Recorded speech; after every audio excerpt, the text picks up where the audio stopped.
Thank you. Thanks, Aaron. Thanks to everybody here at Media Post. Um, so I just kind of like to start off this way. Most times when I'm here, when I have conversation and we start talking about strategy, I like to kind of table set first and set the stage a little bit. So strategically, everything that I've built, where we are now at Big Chicken is and I don't like to assume no sacred cows, right? Big Chicken is a hyper QSR founded by the one and only Shaquille O'Neal. Shaq started this concept because his family, his mother, had recipes of food that she made. Military guy, military child, they traveled a lot, and their way to connect was through food. And so a lot of these recipes, a lot of what you'll see on our menu are things that come directly either from Shaquille or come from Mama Lucille or come from anybody in his family. And so finding a way to build a marketing strategy, a media strategy, an advertising strategy that can be able to help to tell that story has been an incredible opportunity. It's been an incredible opportunity. And so before I got into that, what we started to do first was we needed to fix some things. My strategy is what we call a layered media strategy. I started doing this about 8 years ago when I was on the agency side. And I had clients like Chipotle, I had clients like Krispy Kreme, Carl's Jr. and Hardee's. And so what I began to see is that there was a trend happening in the media space, in the advertising space, that required you to be able to tell the message multi-layered. And you needed to have all of your ducks in a row to be able to do so. But essentially what we were trying to do was that depending on where a person was in real time, we wanted to be able to deliver the same message to them about food or price or whatever it is we were advertising at the same time simultaneously across platforms. We started noticing that people had multiple devices in front of them when they were sitting down watching anything. So for example, if I was watching a college football game, I probably have my phone in my hand on X, or at that time it was Twitter, reacting to what's happening in real time during the game. I have the game on my television screen, watching the game in real time. I might even have an iPad or a computer out doing some work or doing something like that, or maybe on FaceTime or just checking some emails simultaneously while I'm watching the game, while I'm on Twitter or while I'm on Instagram or while I'm on Facebook. All of those began, and we started looking at those as all touch points, real-time touch points that should drive someone to get out of the seat that they're sitting in, get in their car, drive to the place of our advertiser or of the company I'm working with, and make a purchase if the offer was enticing enough. If they're driving, I wanted to be able to hit them again with an out-of-home board. If they're driving, I wanted them, if they were using Google Maps, I wanted to be able to have something pop up on the screen that says, Big Chicken is 3 miles away. We figured that the best way to be able to market to people is to be where they are. And so we just put a nice, cool, simple name around it and called it layered media. And so when I got to Big Chicken, a lot of the things that we needed to figure out was, one, it wasn't enough to just do it. We needed to update how we looked while we were doing it. Right? And so we had to take the overall assumption that people had seen Big Chicken. We didn't want to assume that everybody knew, which is the reason why I started this presentation talking about Big Chicken, right? Our chicken sandwiches, our wings, our dunks, our tenders, our milkshakes, our sundaes. That's what everybody comes to see us about, right? Our food. But we don't want to assume that the last interaction and engagement a person had with us was a pleasant or a great experience. May have, may not have been. So the very first thing I did when I got to Big Chicken in my first 30 days was I initiated a complete rebrand in these places where I knew people were going to interact as soon as we flighted this media strategy. So we updated what the old things looked like. This is what it looked like before, right? Not bad, but not great. Not bad, but not great. A lot of colors that looked a little outdated. I talked about this earlier. The chicken on the website looked a little dry, looked a little ashy, right? Needed to update that to look like this. More pop, more color, more fun, right? One of my favorite things that we do is like we take these tweets or these messages or the feedback we get from customers sometimes and we just put it on a post. simultaneously at the same time. So if you're watching in TNT, and I got to plug that because Shaquille O'Neal's my boss, right? So if we're watching Inside the NBA on TNT, and they're getting ready to show you the Celtics versus the Knicks, right? Not a fan of either one of those teams. I'm a Hornets fan. So we're probably not going to be on Inside the NBA. But if you're watching the game, and if you were watching the game the other night, you noticed that Shaquille O'Neal did a slight kind of drop about Big Chicken the other day during the Celtics game. Simultaneously, while that happened, we flighted 15 ads in a row, back to back to back to back to back, across 15 different channels, though. And I'm honest about the fact that we do not have a ton of money, okay? And our competitors in the vertical sometimes probably have 10 to 15 to 20 times more money per capita, per market, per DMA than we do. So we've got to get a little bit flexible, right? Got to show a little bit of swag. So you saw us post something on Instagram. You saw something posted on X. It's organic. We call it advertising. I don't want the sponsored tagged in the top corner. People know where I'm marketing to them, right? I want you to naturally be on your timeline, seeing what happens, and if it hits, we boost. If it doesn't, let it fly, don't apply. Nobody even knows that this was a flighted, concerted effort. So for us, it was about updating the look first. Our app needed to be refreshed. Our website needed to be refreshed. Our menu boards needed to be a little bit more friendly. People needed to be able to walk into the restaurant and know what they were looking for. We needed to be able to point them to something if we're going to be advertising to them.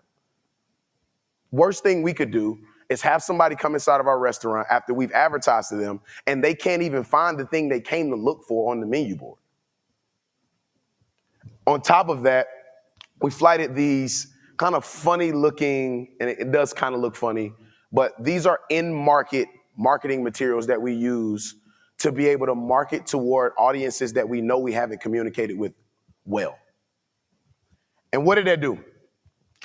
It drove Got anything new on the media like this.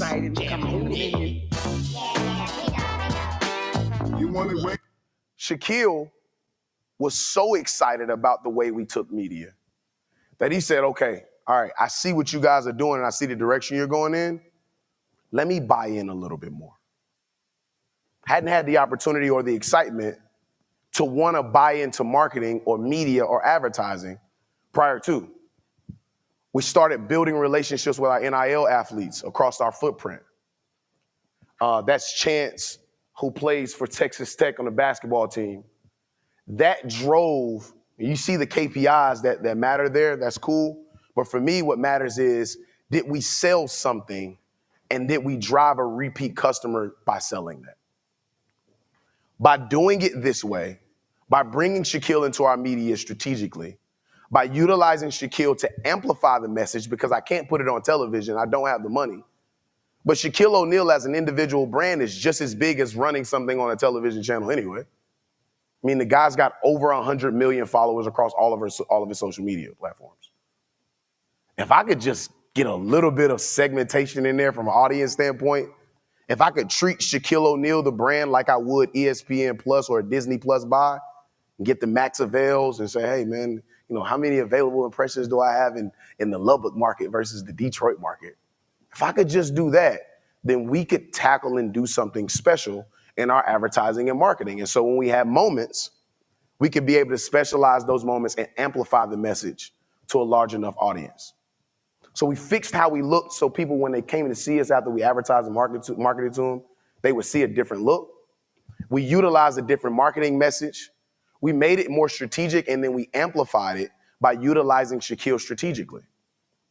And so the last piece of that was, okay, now we've got to present and we've got to be honest about the fact that sometimes we may have done all of those first four things correctly, but we may have done the fifth thing really bad, which was operations. We may have been asking for a price point that we did not meet the mark on in experience. And so we had to have some tough conversations internally about, hey guys, I need to kind of present some lower prices to people because truthfully, we ticked some people off. We did all of the other things correctly, but we had a price that did not satisfy the experience that we were asking for. And we utilized all of those things. And an example of that, our most successful platform and our most successful campaign to date is this. Every single one, and we didn't have enough screen here to be able to put all of the channels that we flighted this message was. But this is just an example. $10.99 original big chicken sandwich combo. Doesn't seem great. Doesn't seem like really fancy of an idea. Doesn't seem really cool.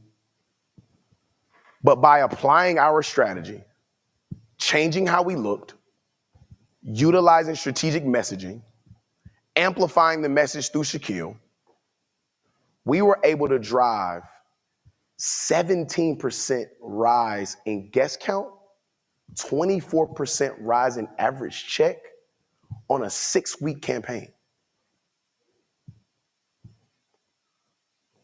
The results of this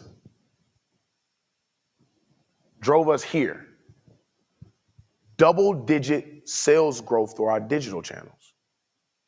When I got to Big Chicken in July of last year, we were barely hanging on to about 15% of digital sales. As of last week, we're at 31% of digital sales. This deck was done a couple days too early. We're at 31% of digital sales. And we have more room to grow. We have right now currently 2 additional channels we need to get flighted. I've had some conversations with some of you guys here in the room about some of you guys being able to be the solution partner for us in those 2. Our franchisees are pumped up. They are excited about where we can go merely by just changing our marketing, our media, and advertising strategy. Seems small, but to everybody that's in this room, everybody that's here understands just how important media and advertising and the strategy that you take and what impact it can have on the overall sales growth of a company. Listen, I know my job as the marketing leader of this company is to grow sales. If sales stays the same, I no longer have a job. So what did we hire you for? If guest count stays the same or goes in the opposite way, I no longer have a job. It's about growth. And so this leads me to this. We're going to be here for a few days. Some of you guys and some of y'all solutions, honestly, can help us to get to this. The next phase of Big Chicken Media. It's not even Big Chicken 2.0. Like a lot of people get on stage and like, we just finished 1.0, now we're going to 2.0. It's not that. It's hyperdrive. We're the electric car. And I'm not going to plug any electric cars because I don't want to, we're not getting any of those ad dollars, right? But we're the electric car. We're the super electric car of the QSR industry, specifically in chicken. What I know about all of our competitors, and I come from it, right? I was at Bojangles before I got to Big Chicken. 900 unit system that operates across half of America now. It just opened up in Vegas. I'm still a big fan of Bojangles, right? Grew up on it. What I know about big brands inside of this vertical is they know they're big. It's not about how. It's like, what are we going to do? What do we want to do? For me, it becomes so necessary for me to ping down the how that our success and or failure as a brand is predicated upon our ability to really not only do the how, but then explain it to our franchisees, explain it to our system, explain it to our partners, explain it to our agencies. All of these things make a difference in how we do business at Big Chicken. So what does the next phase look like? I need that next wave of touch point that can help to engage our people. We've got them 6 of the 8 ways. There's 2 more touch points we've got to satisfy. And we're honest about that. There's 2 more touch points we've got to satisfy. And then I'm going to exit stage left and probably go play a little bit more golf. All right. So thank you guys. Thank you guys for listening. I appreciate it. And I know we'll open up for questions. Josh, thank you so much. Is anybody else hungry for chicken?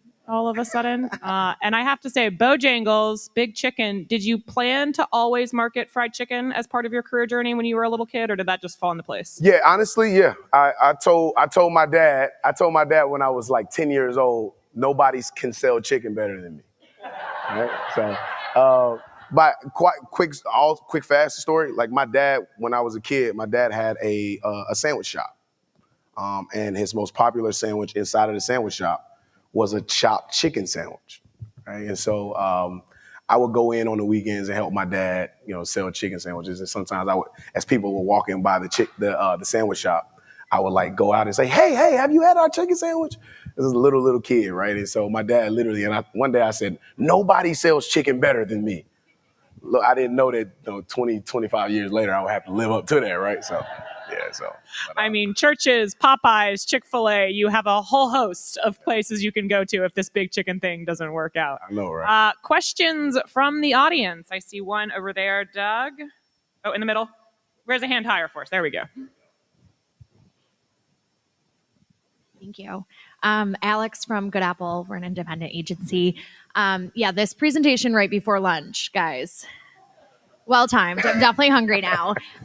So you mentioned that your most successful campaign was the 1099 combo that you ran for the 6-week flight. I guess within that campaign, was there one tactic or program that really performed above all the rest, and were you surprised by it? Yeah, so I think ultimately, like our most strategic part of that's a phenomenal question. Our most strategic part of that was the price itself. And here's why. We work with Ovation and Marquee as our kind of out of the restaurant, in restaurant, out of the restaurant reputation management platforms, right? They tell us what the customer says. And our number one thing, from day one when I got there, I said, tell me what the customer is saying about us so that I can know what we need to do strategically to be able to communicate with them better. And at the very, very top of that was, the first thing was, my sauces are missing out of the bag. And then the very next thing was, the food was great, it was hot, it was phenomenal, but the price didn't feel right. I was like, well, I know where our COGS is. I know where our cost of goods sold is. So I'm like, the price is right. What are they actually saying? And what they were actually saying was that the experience they were having for the price that we were asking for was not aligned. So they would, for example, a part of this and a part of the success of this, I would like to say it was all digital, but we were actually more successful inside of the restaurant with this campaign than we were in digital and through drive-thru. And here's why. When our people came into the restaurant, and I initiated every Monday we have a meeting with our general managers across the system. I initiated that like 3 months ago. So every single Monday we have a conversation with our general managers. And the very first thing I told them was that in order for this to be successful, you guys have to drive it. So when a customer comes inside of the restaurant, it doesn't hurt or change anything for you to say, hey, welcome to Big Chicken. Would you like to try our original Big Chicken sandwich combo today for $10.99? Simple messaging. Old school kind of too, right? Simple messaging. But when you're a 6-year-old brand and you're focusing on just trying to make it, you're not considering those little small things that the brands who've been around for 30, 40, 50, 60 years have done so efficiently. And in a lot of ways, a lot of those brands have gotten away from doing those things. And so it opened up the door for us to be able to do it and do it well. So when we saw the sales lift that came from the original Big Chicken sandwich combo for $10.99, the very next question came from my partners in the senior level was, well, what was our price? What was the original Big Chicken sandwich price prior to the promo? $1 more. It's $11.99. Took $1 off. That was it. And we saw significant growth in both guest count and sales value. We saw the ratings inside of our back-end systems with Marquee and Ovation. We were at about a 4.1 across the system. Some of them we have some high flyers who are at 4.9s, 5.0s. We saw our response rate go from 4.1 to 4.5 in this same period too, which is just as good of a KPI to me as guest count growth, as sales growth, and all those things. So it wasn't so much about anything in particular as far as a tactic that we did that was well. It was about, let's continue to be consistent and say it. And we were talking about consistency earlier. Let's keep saying it, let's keep saying it, let's keep saying it. But let's take advantage of a tried and true method that we know has worked inside of the industry that we as a 6-year-old brand just haven't been doing, haven't done well because we're a first grader. We're first grader. So that was probably the most successful thing. Thank you. Josh, thank you so much.